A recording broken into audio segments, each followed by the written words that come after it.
This is 7 News, the voice of the New England. Tonight, First Nations recognised for their sacrifice through an arrangement of the last post. The Rural Fire Service will remain on high alert this weekend as temperatures soar. I'm Daniel Gibson. Later on this news hour, 92 people to be freed today from Australian immigration detention. And a man faces court after a shooting spree on the mid-north coast. 7 News begins now. Good evening. For the very first time in this country, First Nations soldiers will be acknowledged in a version of The Last Post. It will be performed by our very own Mark Atkins, who will be launching the arrangement tomorrow on Remembrance Day. Renowned didgeridoo player Mark Atkins' first memory of Remembrance Day is different to some.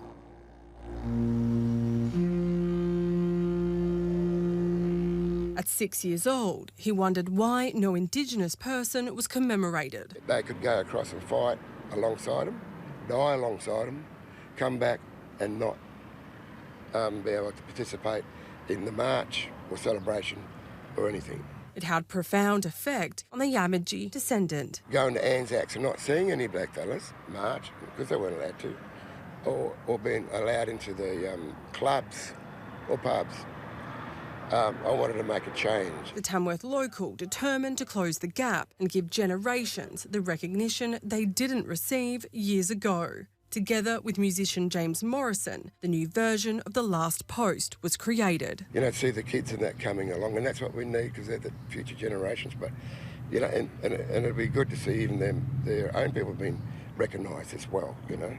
This is for everybody, you know. Representing both people's sacrifices will be played side by side with the bugle. RSL President David Howes jumped on board immediately. It's important that we recognise our Indigenous who served and are still serving. Tomorrow, wreaths will be laid and a minute of silence will be held across the country. At Tamworth service, Mr Atkins will perform the new version of The Last Post. It will also be played from the Sydney Opera House. It is very respectfully done, and it's a credit to Mark Atkins and James Morrison for what they've done. Olivia Babb.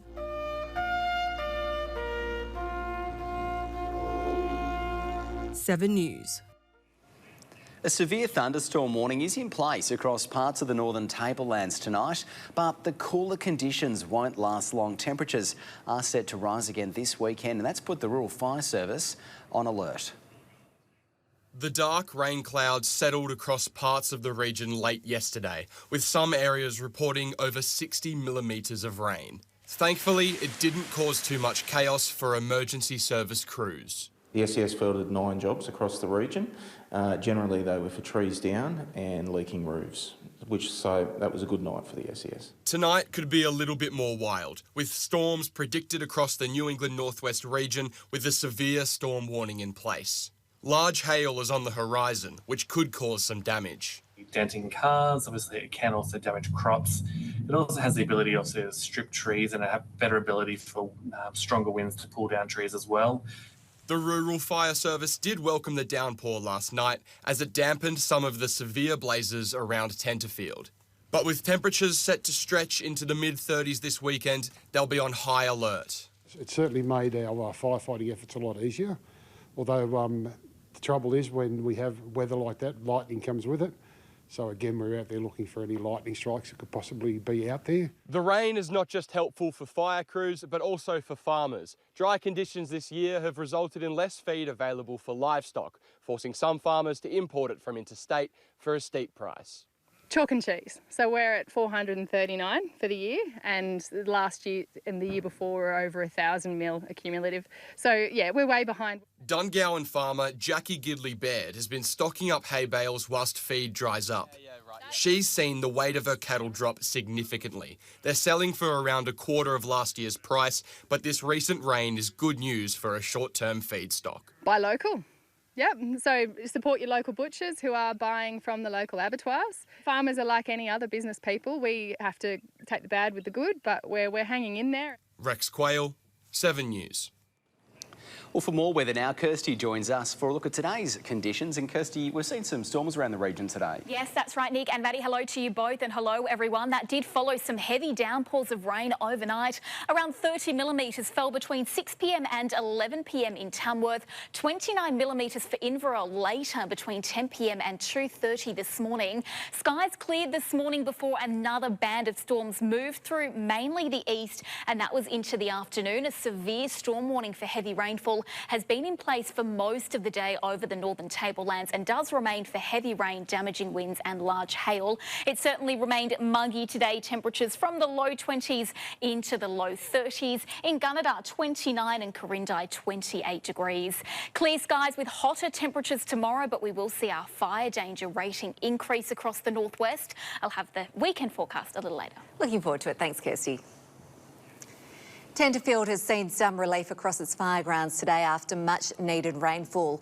A recovery centre opened at the Tenterfield Memorial Hall today to support those doing it tough. Locals can access accommodation, finance, legal advice and business support services too. Grants are also available for producers and small businesses.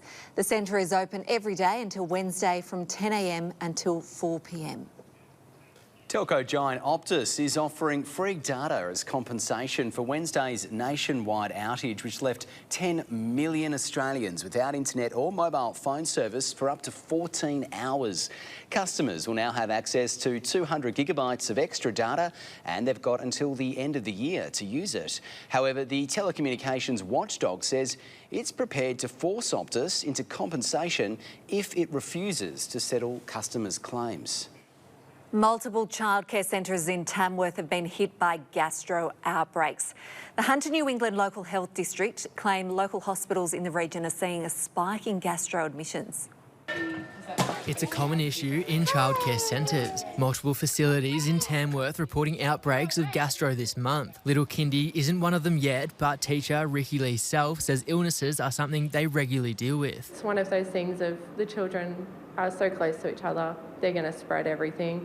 So that's why as soon as there's any sign, we need to be at home where they can rest alone and get better. Doctors are urging parents to keep their children at home if they notice symptoms of gastro in order to prevent spreading the illness. Those struck down by gastro may think they're well enough to return once the symptoms pass, but doctors say it's best to wait. People remain infectious for a good 48 hours after their diarrhoea and vomiting has settled down, so it's actually critical that children stay away from childcare and from school. Outbreaks are preventable. However, in order to do so, parents and teachers must be vigilant. As a childcare worker, we watch out for any sort of rundown, any visible signs of gastro. It's kind of an immediate call home of, we've just noticed this, we're going to keep an eye on this. Dr Merritt says the Hunter New England Local Health District is experiencing an increase in people attending the hospital with gastro symptoms. We're seeing an increase in people presenting to emergency departments with gastroenteritis symptoms, so it definitely increases the demand on the health services. Hugh Pearson, 7 News. Social housing continues to be a growing concern right across the state and particularly here in our own backyard. Community housing organisations are also facing mounting pressure as house prices spike. Australia's housing crisis is on a knife's edge. The New England Northwest is trying to keep up with a growing population. We're actually sitting at 180 properties vacant at the moment, but the problem is that we've only got 22 properties available on realestate.com under a $300 price point. Inflation and constant interest rate hikes have led to skyrocketing prices for both mortgages and rent. Rental increases are so high, it's led to around $17 million lost in the local economy in Tamworth alone over the last 12 months. A squeeze for New England Northwest residents who earn $111 less than the state average per week, according to the last census. We've got about 1,500 people across the New England Northwest on our waiting list. So that's what the need is. Just 4% of Australia's total housing stock is social housing. The call is for 1 in 10 houses built over the next decade to be social housing. And we need those targets so we can measure our performance and measure that we are progressing. But don't expect more social homes to have any impact on the market. Rents and mortgages will remain high for the foreseeable future. We are based on tenant demand, so it is going to lower it to some degree, but there is still going to have those higher price points. Rex Quayle, 7 News. The Wee Waa High School redevelopment is on track to be completed by early next year, with the external structures of all buildings finished. The project will deliver a range of new facilities, including learning spaces, sports fields, a library and an agriculture and environment centre. The project team expects high school students to start Term 2 2024 in their new school. A new $9 million development is set to provide businesses with direct access to the Inland Rail network. An industrial site on the outskirts of Narromine will soon be transformed, opening up future trade opportunities to ports right across the country. In the corridor of an inland rail project slowly rolling ahead sits 100 hectares of land to be transformed into a multi-million-dollar industrial site. This site will provide opportunities for existing businesses in Narromine and the Narromine region, but also for new businesses that maybe we haven't even quite thought of yet. Situated on the outskirts of Narromine, these are the initial plans for 28 industrial lots. Future businesses offered direct access to the train lines out of the adjacent Inland Rail Material Distribution Centre, currently under construction. So from this very strategic site, you'll be able to load goods, produce and send them from anywhere from Brisbane all the way around the coast to Perth. And that access to market, whatever market that might be, will be absolutely achievable from this very spot. Narromine Shire Council has been granted $9 million to begin works on the site, from preparing roads to electricity and water supply. The hub to house a range of industries, from agriculture to manufacturing. New business, new investment, new developments into the Shire, and what we believe will be about 200 jobs, about 10% of our Shire's workforce. Planning for the precinct is expected to take 12 months. Work scheduled to begin in 2025. This is seen as being a hub for what this part of the region can do in coming years.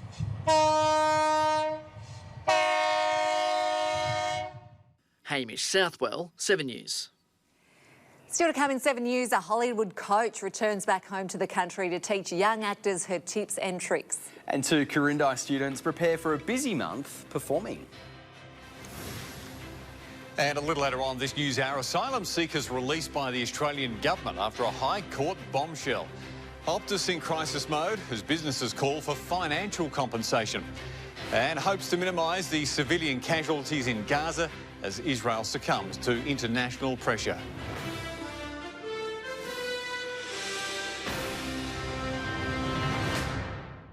Welcome back. 2 Corindi students will represent the Northwest in Sydney this month, where they'll perform at the National School Spectacular. The girls have been juggling Year 12 exams and back-to-back rehearsals.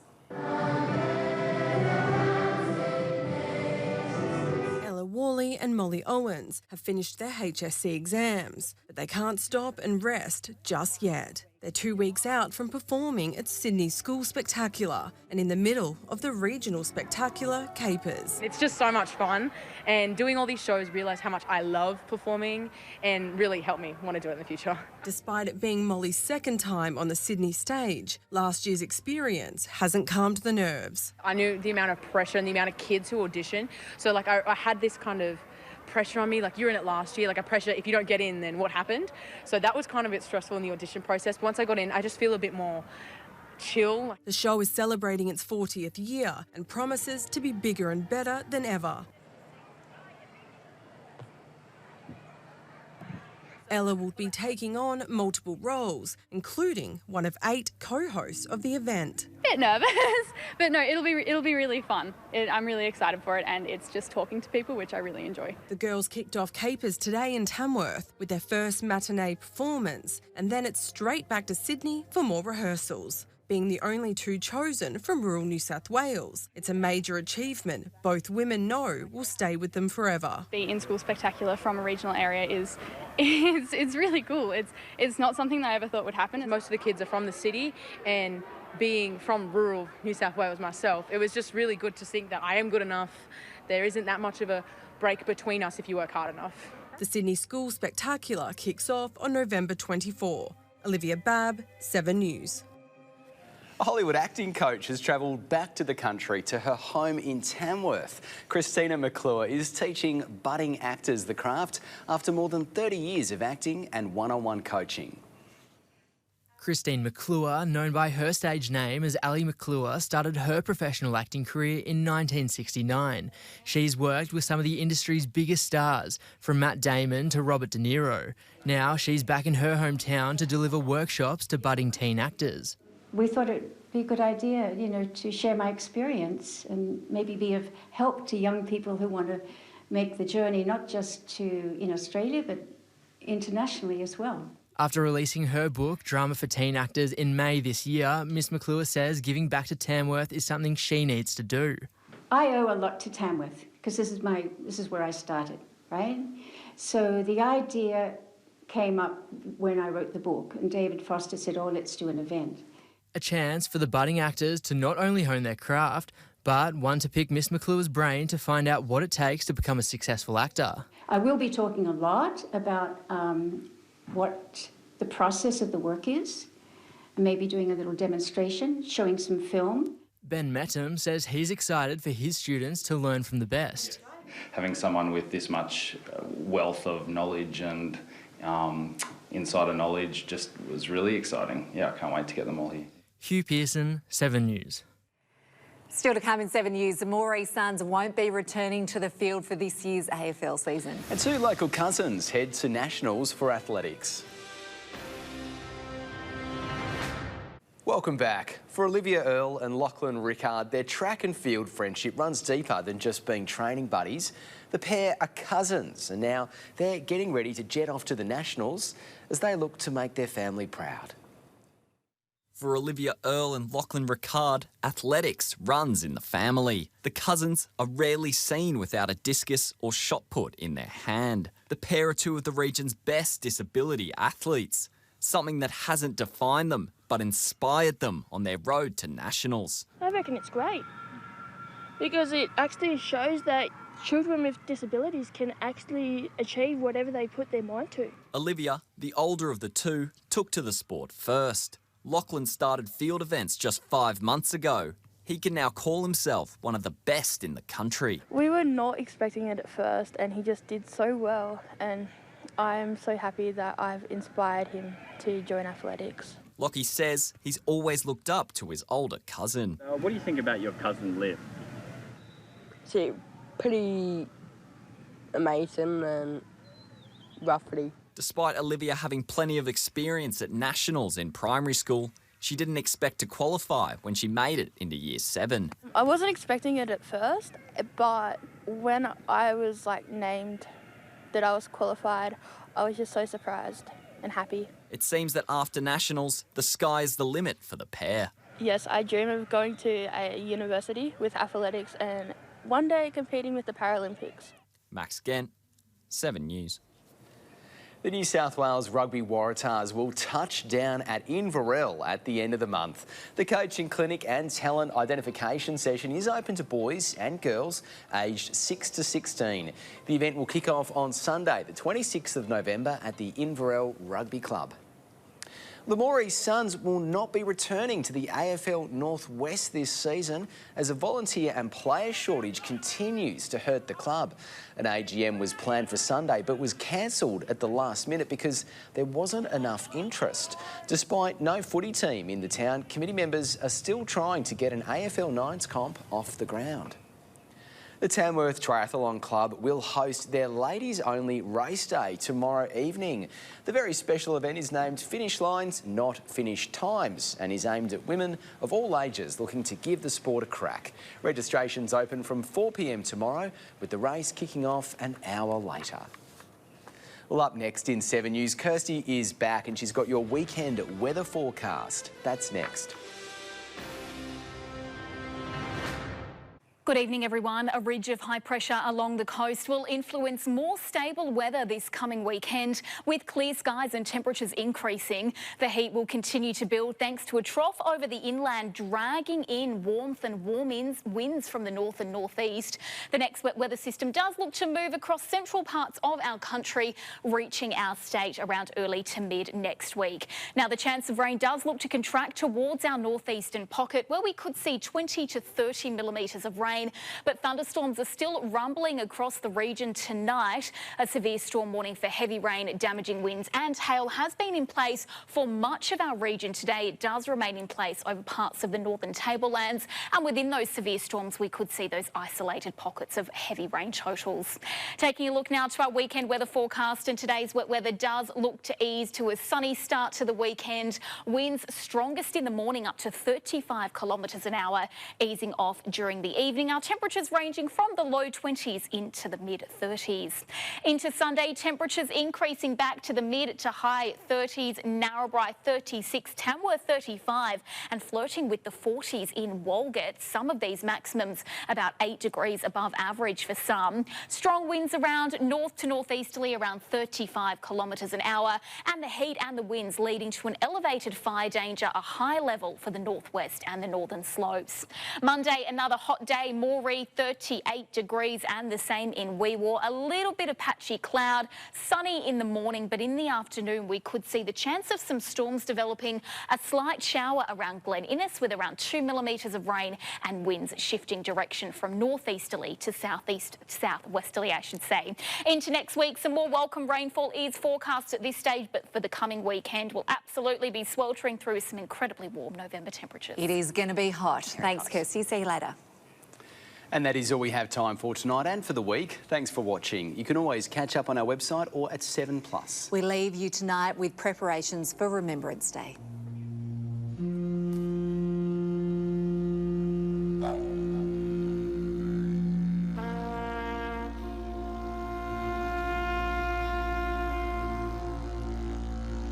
Mm-hmm.